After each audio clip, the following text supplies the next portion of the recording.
His jaw was in his throat. His upper lip and teeth were gone. His one eye was shut. His other eye was a star-shaped hole. His eyebrows were thin and arched like a woman's. His nose was undamaged. There was a slight tear at the lobe of one ear. His clean black hair was swept upward into a cowlick at the rear of the skull. His forehead was lightly freckled. His fingernails were clean. The skin at his left cheek was peeled back in 3 ragged stripes. His right cheek was smooth and hairless. There was a butterfly on his chin. His neck was open to the spinal cord, and the blood there was thick and shiny, and it was this wound that killed him.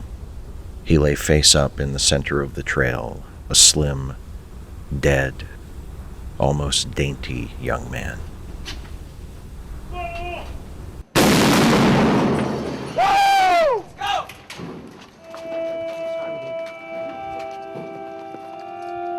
The Second Battle of Fallujah took place in November 2004, the height of the Second Iraq War. The real-life battle, which raged for 6 days as American and Iraqi coalition forces fought against insurgents through buildings and streets where people called home, while intense airstrikes repeatedly screeched overhead, would later be described by the U.S. military as, quote, some of the heaviest urban combat U.S. Marines have been involved in since the Battle of Hue City in Vietnam in 1968.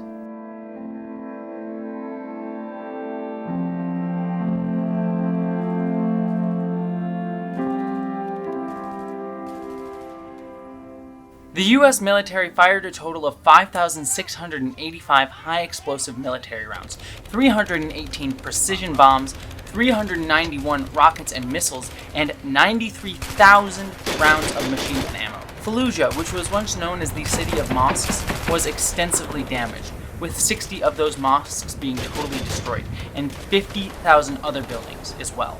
While more than 300,000 citizens of Fallujah fled the city before the attack, the Second Battle of Fallujah would come to claim the lives of 100 American soldiers, between 1,200 to 2,000 insurgents, and over 800 Iraqi civilians.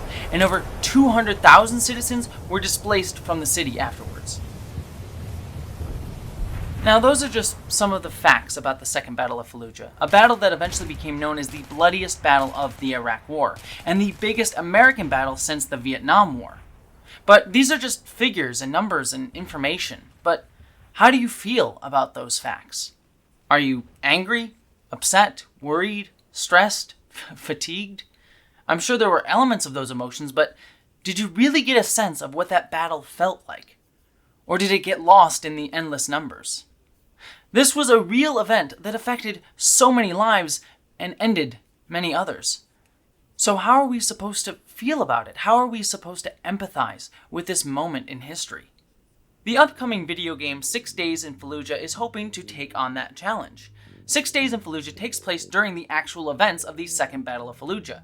Originally announced back in 2009 by Atomic Games, the game was inspired by U.S. Marines who had come back from the battle and had asked Atomic Games president Peter Tomate to make the game about their experiences. When they came back from Fallujah, they asked us to create a video game about their experiences there, and it seemed like the right thing to do. The Atomic Games developers interviewed over 70 people, from U.S. Marines, Iraqi civilians, insurgents, war historians, and more, to attempt to get to what it was like to be in this battle. 6 Days in Fallujah aims to put you right into a real situation with real soldiers, in the hopes that you would actually feel what these Marines felt and actually experience what they experienced. You would just be placed into this situation and made to deal with it. Back in 2009, when the game was originally announced, it was cancelled after cries from people and family members of those who died in Fallujah decried the game for making light of a real battle, especially one that was in so recent history. When I heard about it, it was very upsetting. I have this image of a bunch of guys sitting around laughing because they got killed or they didn't get killed, or let's start over because we can. My son didn't have that choice. People only saw the video game medium at that time as something frivolous, something for entertainment. And in many ways, the president of Atomic Games agreed about how much of video games were seen that way at the time. Ultimately, all of us are curious about what it would really be like to be in a war. I've been playing military shooters for ages, and at a certain point, when I'm playing the game, I know it's fake. You can tell a bunch of guys sat in a room and designed it. That's always bothered me. To Tamate, games like Call of Duty, which put out its hyper-sensationalized video game story every single year, are manipulations of actual events. They're catered and designed experiences meant to take you through predetermined stories through corridors of battle, and because of that you feel the fakeness of it all. And I certainly understand that feeling. Despite this being 10 years since that quote from Peter, this past year I played Call of Duty Black Ops Cold War, and in that game there is a level set in the Vietnam War. And in that battle, you just run through a Vietnamese village mowing down Viet Cong soldiers while bombastic, stereotypical rock and roll music associated with Vietnam plays in the background.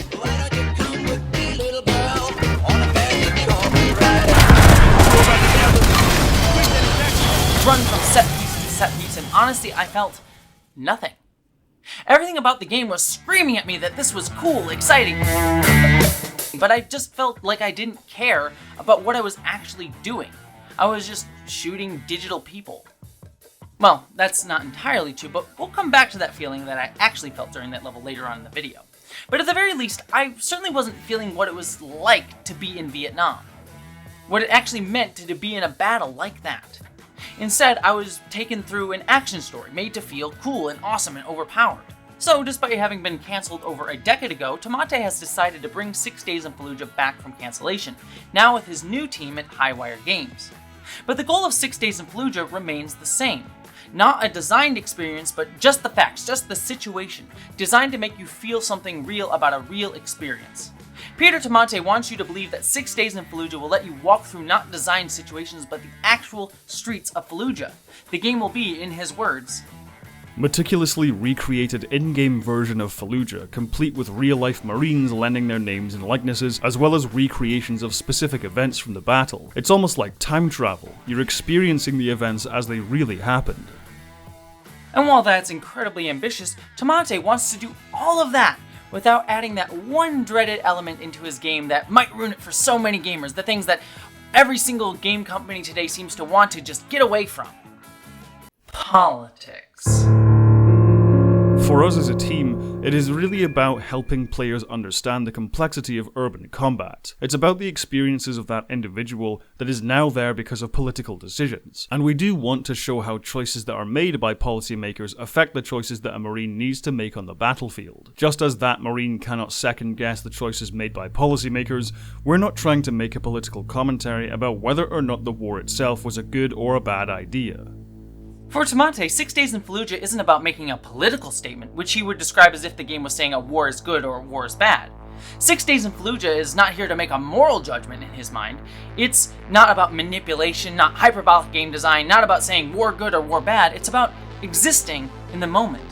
To experience what these Marines experienced as they went through Fallujah, just to show you exactly what happened, the exact experience of what these people went through, in order to empathize with the soldiers.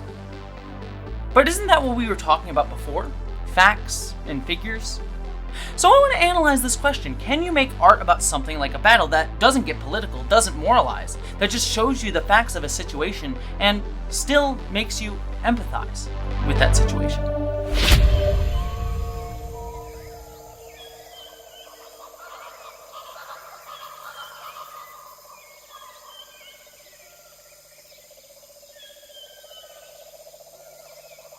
In any war story, but especially a true one, it's difficult to separate what happened from what seemed to happen.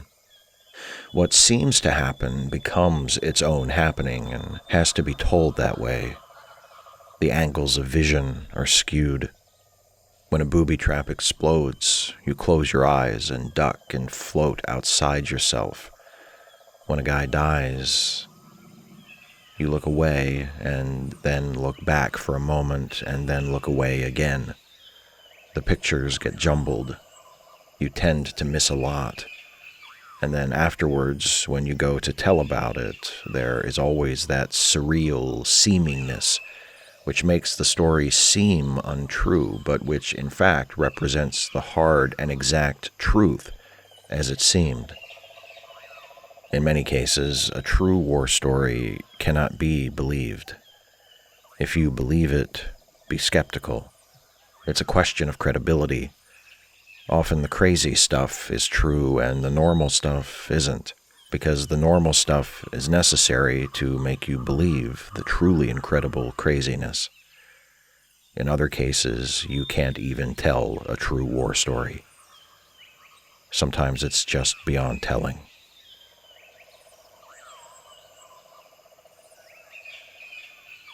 That quote comes from Tim O'Brien in his book, The Things They Carried, a book which chronicles his experience as a Vietnam War veteran.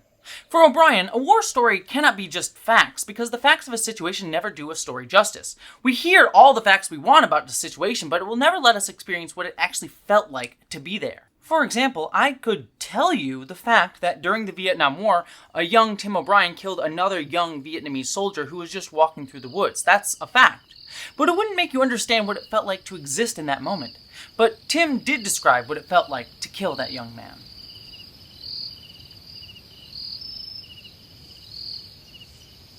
He was a short, slender young man of about 20.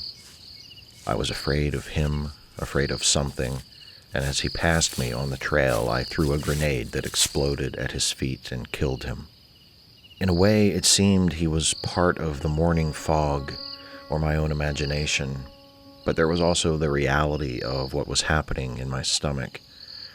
I had already pulled the pin on a grenade. I had come up to a crouch. It was entirely automatic.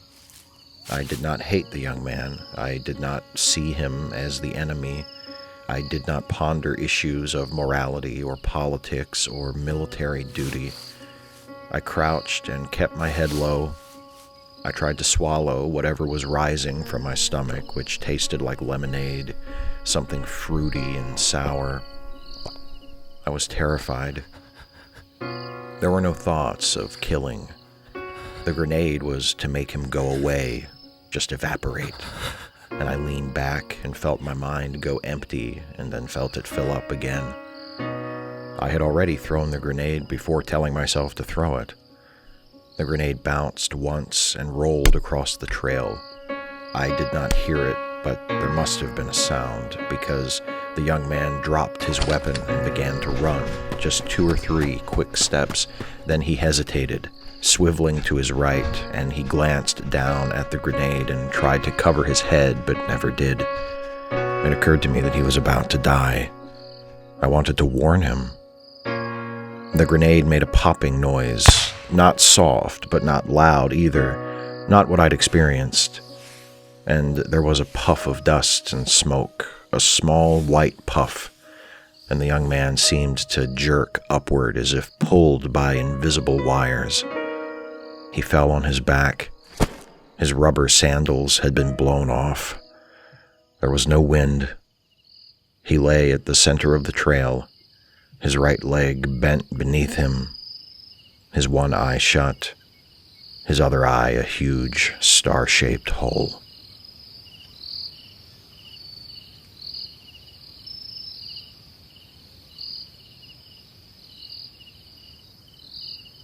That harrowing description was difficult for me to listen to, as I'm sure it was for you, as I'm sure it was for Tim O'Brien to share what it felt like to kill somebody in that way. Not out of malice, but out of fear. He gets across that emotion, that gut-wrenching feeling, the fear that he was feeling in that moment, and the simple simplicity of that man's death. And as Tim O'Brien said in that quote, it wasn't about morality or politics or military duty, it was just a thing he did in the moment. Horrible, painful, but he did it. No politics in that moment at all. And to be fair to 6 Days in Fallujah, this is also what they aim to do, not just put you in the experience, but make you feel it too. The game developers describe the game as a survival horror experience, not because you face the undead or supernatural, but because they want the game to give you a sense of the unpredictable, a terrifying feeling that the soldiers in Fallujah went through. These are scary places with scary things happening inside of them. In the game, you're plunging into the unknown, navigating through darkened interiors and surprises left by the insurgency. In most modern military shooters, the tendency is to turn the volume up to 11 and keep it there. Our game turns it up to 12 at times, but we dial it back down too, so we can establish a cadence. But here's the rub, because now we're talking about design. The game developers of Six Days in Fallujah, in order to create the experience of a soldier, they have to design the map like that. They have to, as they talk about in terms of cadence or pace, have to choose when to turn things up to 12 or let it go back down. That's not a factual experience of the soldiers. That's a curated and designed experience made to make you feel what those soldiers felt. This is a direct contradiction to their initial statement on the game, to just put you into the situation of Fallujah. But the soldiers' emotions were just as real in that situation, right? So we have this tension between emotions and actual situations. But I mean, if the situation was close enough, if you're getting it relatively close, that's still a real situation with real feelings, so who cares if the specifics of the story change here or there, right? And at the very least, even if you do have that little bit of design, you're not adding politics into it, you're just choosing moments that the soldiers experience and what they went through, not the choice of policymakers. It's just like that story Tim O'Brien shared. Sure, I could tell you the exact facts, but it's more important to get across the feeling of that moment, right? The gut punch that Tim felt during the very real experience he had. Yes, it may not be exactly the right experience, but he has a factual basis for that moment and is leading it into the feelings. But here's the thing.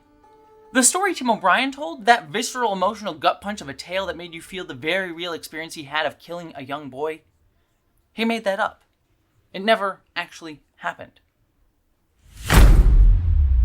It's time to be blunt. I'm 43 years old, true, and I'm a writer now. And a long time ago, I walked through Quang Ngai province as a foot soldier. Almost everything else is invented. But it's not a game. It's a form. Right here, now, as I invent myself, I'm thinking of all I want to tell you about why this book is written as it is. For instance, I want to tell you this. 20 years ago, I watched a man die on a trail near the village of Mike. I did not kill him, but I was present, you see, and my presence was guilt enough. I remember his face, which was not a pretty face, because his jaw was in his throat, and I remember feeling the burden of responsibility and grief. I blamed myself, and rightly so, because I was present. But listen, even that story is made up. I want you to feel what I felt. I want you to know why story truth is truer sometimes than happening truth. Here's the happening truth. I was once a soldier. There were many bodies, real bodies with real faces, but I was young then and I was afraid to look. And now, 20 years later, I am left with faceless responsibility and faceless grief. Here is story truth. He was a slim, dead, almost dainty young man of about 20. He lay in the center of a red clay trail near the village of Mike. His jaw was in his throat. His one eye was shut. The other eye was a star-shaped hole. I killed him.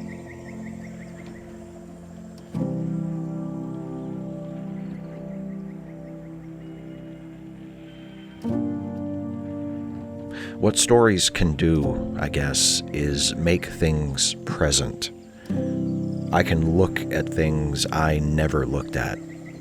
I can attach faces to grief and love and pity and God. I can be brave. I can make myself feel again.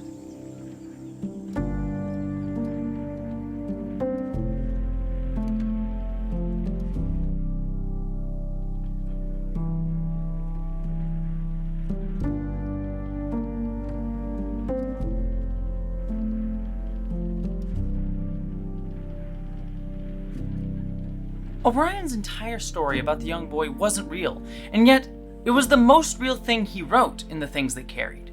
Because it wasn't just about getting you to feel the emotion of the moment, it wasn't about getting you to empathize with the soldiers, it was about getting you, and himself, the man who was actually in Vietnam, Tim O'Brien, to look at something that he was never capable of looking at while he was actually there.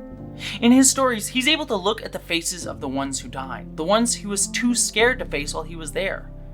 For O'Brien, he feels more truth in sharing with you the guilt he feels over something that he never even did than in sharing with you the facts of what happened to him in Vietnam. In 6 Days in Fallujah, the creators of the game want you to feel what it was like to be a soldier in Fallujah, but they don't actually want you to look at what happened in Fallujah. Because for all their talk of placing you in the situation, of just placing you there in that battle, you see, there is one fact the game developers are leaving out of the story.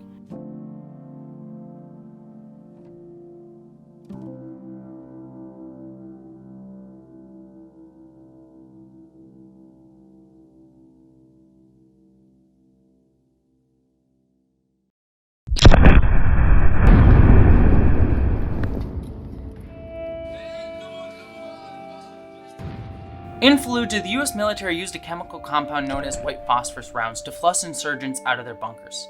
White phosphorus burns at 4,800 degrees Fahrenheit when it hits the air. It burns deep into someone's body. Those who survive the intense pain of touching white phosphorus are horribly disfigured, face lifelong disability, organ failure, and more. But keep in mind that white phosphorus was used in a city where civilians lived, where people called home. And many in Fallujah, civilians and insurgents alike, felt the horrific pain of white phosphorus. But 6 Days in Fallujah isn't planning to showcase white phosphorus in the game. There are things that divide us, and including those really divisive things, I think distracts people from the human stories that we can all identify with. I have two concerns with including phosphorus as a weapon. Number one is that it's not a part of the stories that these guys told us, so we don't have an authentic, factual basis on which to tell that. That's most important. Number two is, I don't want sensational types of things to distract from the parts of that experience. And it's not this decision, but the reason behind this decision for not including white phosphorus in the game that reveals to me the failures of 6 Days in Fallujah and its failures to understand the point of art, as well as its goal in creating empathy with the soldiers who actually experience this situation. Firstly, he mentions that including white phosphorus would distract from the human stories. But I bet you the pictures that I showed you just a few moments ago of people who actually suffered at the hands of white phosphorus were probably the pictures that you most empathized with in this entire video. But secondly, and more germane to our discussion, by removing the white phosphorus from the game, you are not creating a factual account of what happened. You're designing the world. You're designing the experience. You're making choices about how the world in the game is made and what we, the audience, get to see. Despite the stated desires of the developers to just place you into Fallujah, that honestly is impossible. It never was going to be possible, even if that was their actual goal. There is no way that they can 100% recreate in a computer what actually happened. If they could, we would all just be in the Matrix. When they talk about making the game a survival horror, to designing situations like this, to creating pace, to including or not including white phosphorus, developers are inherently going to be making decisions about what goes on in their game. And that's okay. That's what art does. It's what it's supposed to do. It's about a curated experience to make you feel an experience or an emotion. As Tim O'Brien says, a story truth can be much truer than happening truth, than what actually happened, or at the very least, it should be.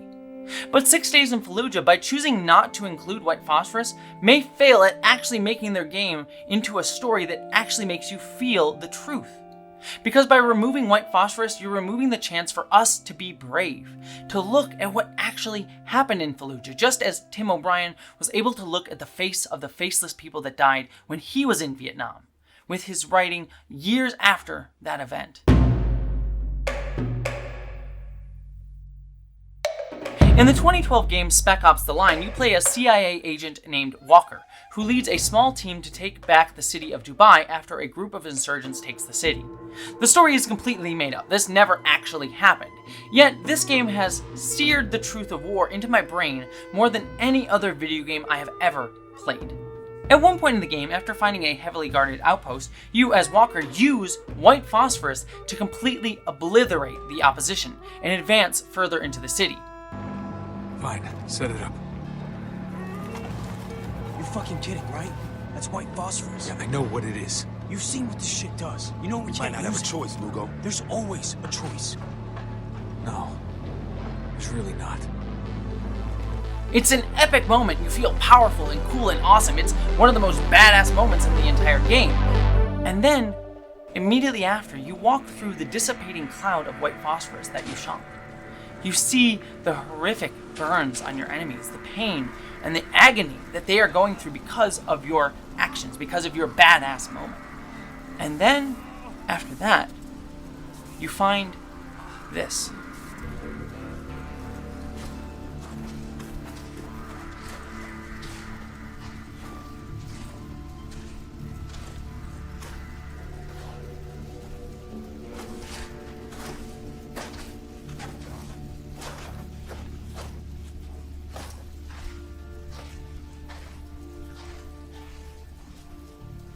Are those civilians? You killed 47 civilians with your actions. 47 innocent people were burned in 4,800 degrees Fahrenheit who had nothing to do with this battle. They died horrifically at your hands. And this breaks Walker. He begins to detach from reality. After this point in the game, you start to hallucinate, to see visions. It's hyper-reality. It's not factual, but it gets across the feeling of what this soldier was going through after that horrific moment. You are feeling and experiencing what he went through, even though it's a much more surrealistic experience. Even more so, he begins to dehumanize the people that he's firing at. And at the start of the game, the commands you're calling out to your comrades are tactical, factual. Long-range target! Put him down! But as you progress, as your character starts to deteriorate more and more, he starts to scream and yell and get more aggressive and angrier in his responses. Fucking stay down! The game begins to show you what it's like to be in a war. It begins to show you what it feels like. This is a fake moment. This is a fake story. It never actually happened. But this gaming moment is one that I have never been able to unthink, never to be able to get out of my mind. Whenever I think of white phosphorus, whenever I think of war, I think of this exact scene and the horrors of what it felt like. The game forced me to look right at the faces of the dead, to see the true horrors of war and make me understand that I am complicit in that. And this is something that 6 Days in Fallujah expressly does not aim to do. Are we effectively sanitizing events by not including white phosphorus? I don't think that we need to portray the atrocities in order for people to understand the human cost. We can do that without the atrocities. I disagree. You can't understand the human cost unless you portray the atrocities. The atrocities are the human cost. You can't look away from the horrors of war. If you want us to feel empathy for the people that were there, you have to look at what they did, or what people around them did, or what the event that they took part in caused people. You have to feel the culpability, even if you didn't do that direct action in that moment, because that's what it feels like. But not only that, by not choosing to include white phosphorus, they are making a political choice. They are directly manipulating how you feel about what happened in Fallujah. Tamate says the aim isn't to say that war is good or bad, just empathize with the soldiers. But he's directly taking away what makes you empathize with this actual moment in history by hiding what actually happened, by looking away from the true feelings of guilt that every single person in that conflict must feel on some level, whether they used white phosphorus directly or not. Tim O'Brien may not have killed that man on the road, but he felt the guilt of it. He felt it for years, just as I'm sure that even the soldiers who did directly use white phosphorus, or even those who didn't indirectly use white phosphorus in Fallujah, felt the weight of its use on their souls. This isn't a judgment of me on them, but to truly empathize with what they feel, you need to look at what they feel both before, during, and after. By sanitizing and designing what we see in the Second Battle of Fallujah, you're sanitizing our ability to feel the guilt of it and the empathy with it. This culpability is something that Spec Ops: The Line, by the way, directly confronts. You feel everything that Walker feels. Not only that, the game implicates you in every choice you make. The game never lets you forget that you are part of this too. You aren't a passive observer, but you are a direct participant. You're playing with the controller. You're telling Walker what to do. Something that only games, that artistic medium, can do. Even more so, the game's loading screens as you get further into the game start to implicate you. The loading screens start to give you just factual information early in the game, just telling you stuff about the game. Before disappearing, the damned 33rd was the U.S. Army's most decorated battalion. To avoid fire while on the move, take cover while sprinting. You'll slide into cover from further away. The suicide rate for U.S. military personnel has climbed steadily over the last decade. Refugees have taken up arms against the 33rd. Though controversial, the use of white phosphorus against personnel is not prohibited. But as the game progresses, it starts to remind you that this is just a game, right? It's just for fun. The U.S. military does not condone the killing of unarmed combatants. But this isn't real, so why should you care? Cognitive dissonance is an uncomfortable feeling caused by holding two conflicting ideas. To kill for yourself is murder. To kill for your government is heroic. To kill for entertainment is harmless. There is no difference between what is right and what is necessary. Walker and Adams had served together. Even further, it starts to tell you you should feel bad for playing this game, for taking part in these atrocities. There is no escape. It's time for you to wake up. If you were a better person, you kill a man. How many Americans killed everywhere? You are gone. This is all your fault. This progression through the loading screen shows you that all those facts that the loading screens start off with, the ones that it cherry picks for you, married with your in-game progress, actually inform your emotions and how you feel about the world around you. And these heightened emotions of anger and stress and implication that the game is making you feel start to inform the choices that you are subtly asked to make throughout the entire game. Throughout the game, you are tasked with making several different choices, but I want to share with you just one that has stuck with me for years after the game. At one point in the game, a group of civilians surrounds you, and you are about to be attacked and possibly killed by them. Permission to open fire! I need you to give the word! And the game starts the scene in which you are able to fight them off by aiming your gun right at the crowd. And in your fear and anger, which your character has been feeling the whole game as his mental health begins to deteriorate, all you have to do is just push the trigger. Take him down. You could mow down that entire crowd of people. You could cut through them and just continue on your way. But you would be murdering dozens of innocent people who have every right to be angry at you. But if you think for a moment in that situation, you can aim the gun upwards and just fire into the air. And all the civilians run away. Not a single person dies. But that's the choice. But you don't realize it's a choice in the moment. All you know is that it's really easy to push the trigger and kill all those people. But you could save them if you take a moment to think. But you don't always get that in war. And so at your hands, you could become a mass murderer or simply scare people away. Neither choice is great, but one is clearly better than the other. But it's a choice that requires you to remain level-headed in a fearful situation. A situation that doesn't always give you that chance. That scene always stuck with me. How the line between mass murder and people surviving is incredibly thin and relies on people making a choice that they were trained not to make, to not pull the trigger. And this complicity in an event like this is something that only the video game medium could have taught me. Only the fact that I was controlling this character, that I was the one that got to make that choice, that had to pull the trigger or not, made me understand just a modicum of what it was like to feel that in a real situation, to go through that and have to make those split-second emotional choices that can affect so many. But compare that with games like Call of Duty, which did something similar in the level No Russian, back in Call of Duty Modern Warfare 2. In No Russian, which was a video game level that garnered its own controversy way back when it came out, is a level where you're playing an undercover American soldier in a terrorist group. The group invades an airport and kills a bunch of civilians to try to frame American soldiers for the job. But there, you're just mowing down endless crowds and it feels like nothing, because it is nothing. The game doesn't care. The game's just doing it for shock value. It's not really there to try and teach you what it's like to be in that situation. It's just to do that to just be like, oh, isn't that cool?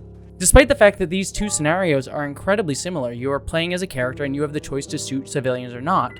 One game is actually making me feel what it's like to be in that situation because it actually confronts the harm and emotion that you would feel in this situation, while the other one is just frivolous entertainment.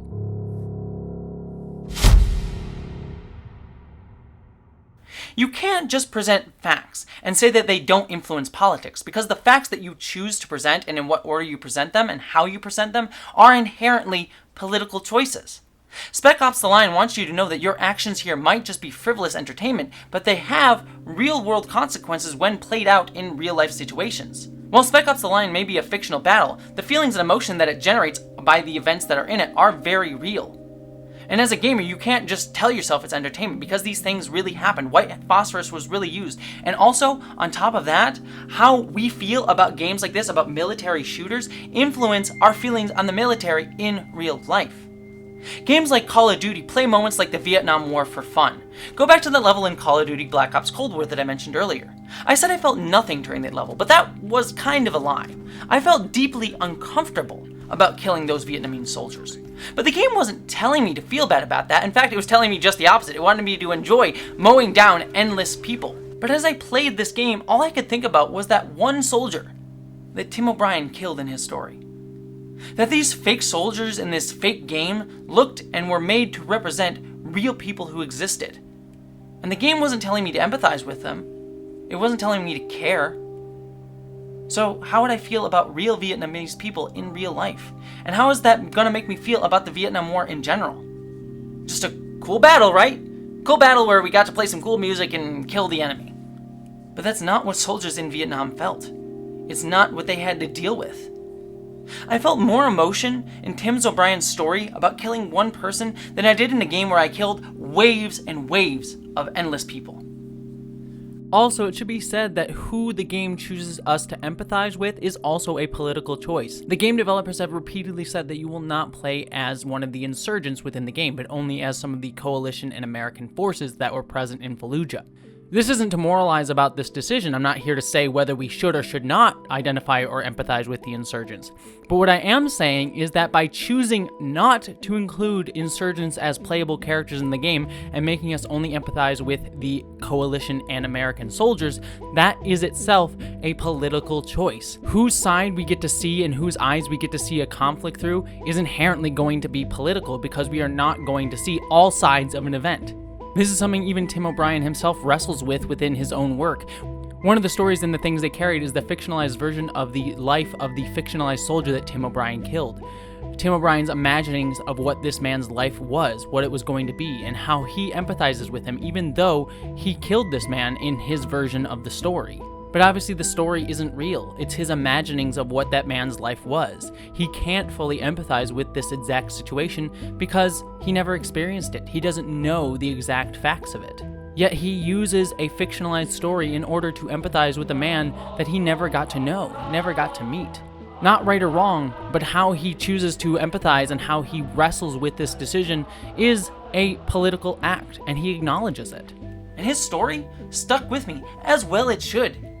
Because these stories inform how we feel about real events. They can desensitize us to what actually happened, or they can make us truly understand what went on, what the feelings were.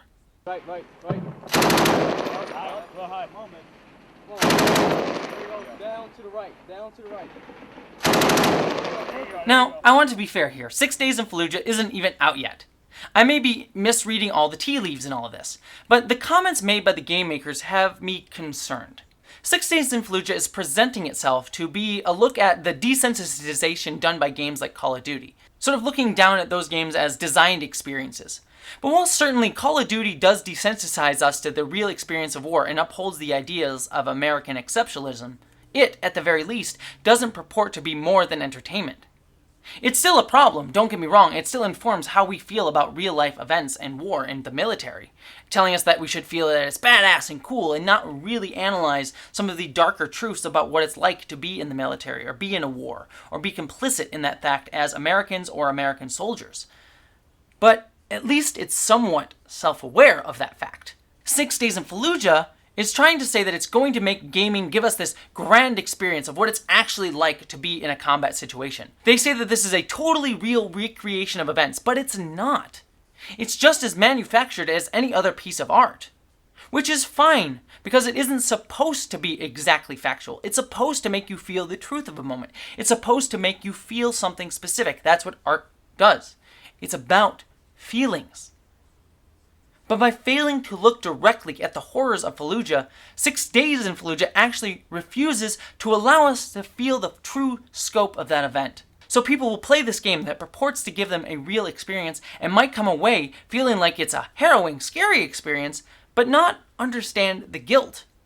The culpability you feel when in something like that. Now, I'm not saying that the game should give you PTSD by playing it, but Spec Ops: The Line shows us that you can make a game that looks directly at something, even in a fictional context, and can make you not only understand the horrors of something, but understand what it feels like to come away from that experience feeling guilt, feeling complicity. Even if it's just a little taste of it. Even if it's just a shadow of it. This isn't saying that the game has to moralize about whether a war is good or bad, that it has to preach at you, but you can present the truth, the story truth of a situation, and people can understand what it means to be there and come away with their own conclusions about it. The game makers say they don't want to moralize about the decisions of policymakers, but they just want to show us what policies have wrought, what they actually have done, but not sort of say anything about them.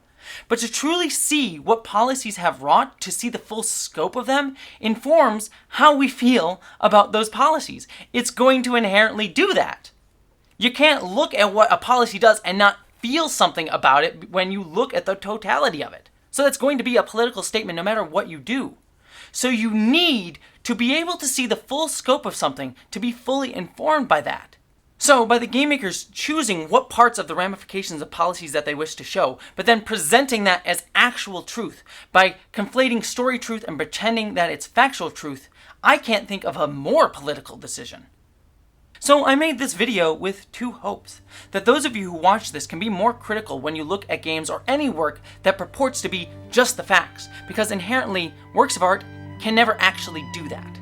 They're always going to be saying something, either explicitly or implicitly, with what they choose to show you and how they choose to present it.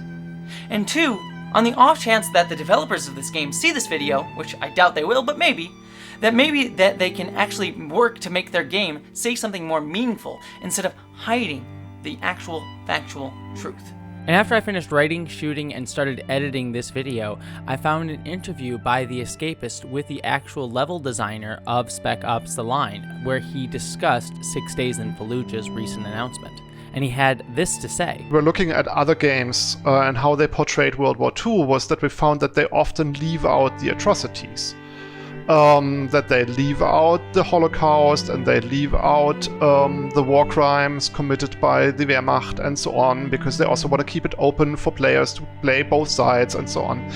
And I think that is super problematic, because as game developers we also paint or create history.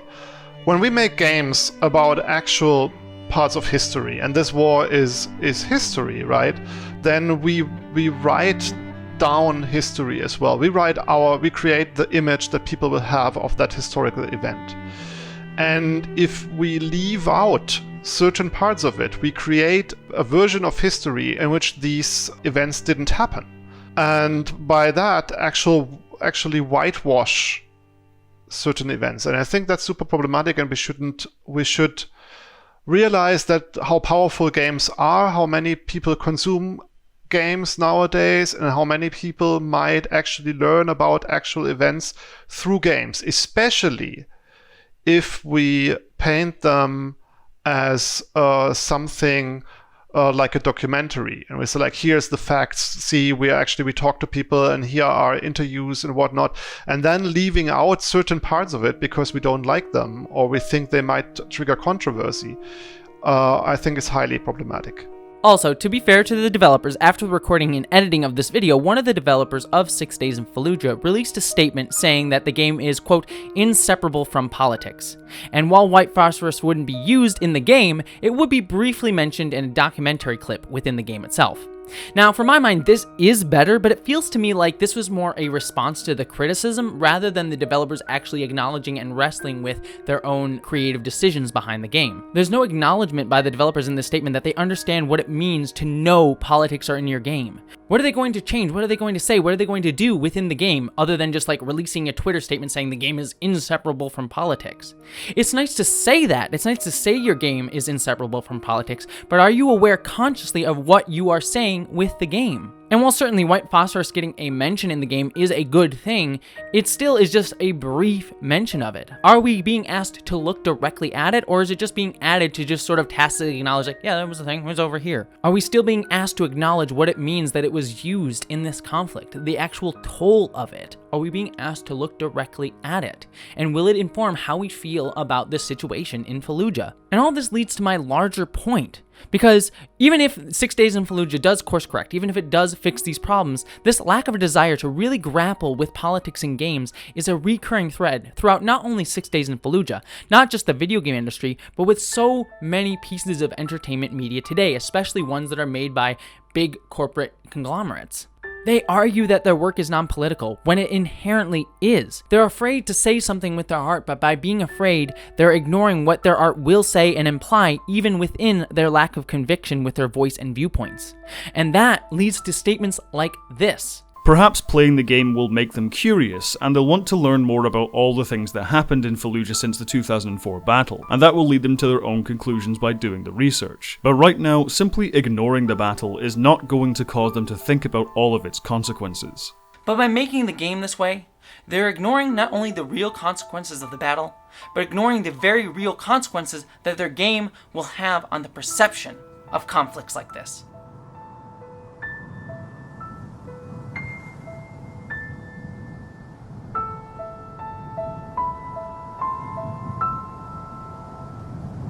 And sometimes remembering will lead to a story, which makes it forever. That's what stories are for.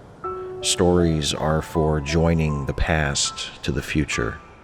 Stories are for those late hours in the night when you can't remember how you got from where you were to where you are. Stories are for eternity, when memory is erased, when there is nothing to remember except the story.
Patrons, it is time to assemble! Catherine Lambeth, Miranda Janelle, Ashley Allen, Bokikio, Eli Bergmoss, Ashlyn Solstice, John Cool, Greg Gillum, Stephen Kleinard, Chamomile T, Randy Thompson, Wellington Marcus, Boyd Earl, and Marybeth Earl, Stephen Schuhart, Wayne Twitchell, Auntie Kate, 808, Rick Osborne, Dominic Noble, Ish the Mad, Buttoneer, John Steele, Meadow Whisperer, Gavin Robinson, Michael Beam, Munir Amlani, BBD, Jason Knott, Hannah F, Andrew K, Bree Beecher, Jasmine, Sky Skinner, Maeve, Skylar Gray, Flynn Nathan Steele, Tiffany Danger, Sean Piper, Geek Filter, Jane Packard, Wen Dizzle Bizzle, Why do I do this to myself? Sarah Bystam, James Karate, Jacob Tovar, W. Randy, Edie, Mari Neckar, Bush, Celestial Dawn, Din, Mark the Edge, Pissed and Twisted Garage, Lily, Polymina, Laura Demo, Liza, Nikki, Gordon, Bloomfield, Andrew, Lamaro, Zone 1 Librarian, Jenny Mabel, Michael Hardy, and finally Corey Honkanen and Vale. Done. All right, not my best patron rap, but I figured it would still be fun for you to see all my failure on screen, immortalized in every video this month. Also, I know I mixed Captain America and Superwoman. Deal with it. But thank you, honestly, to all my patrons. I really appreciate all of you, and you really mean a lot to me. I would not be able to do this without you. Thank you so much for supporting me being an absolute dork and weirdo. I wish you all the best.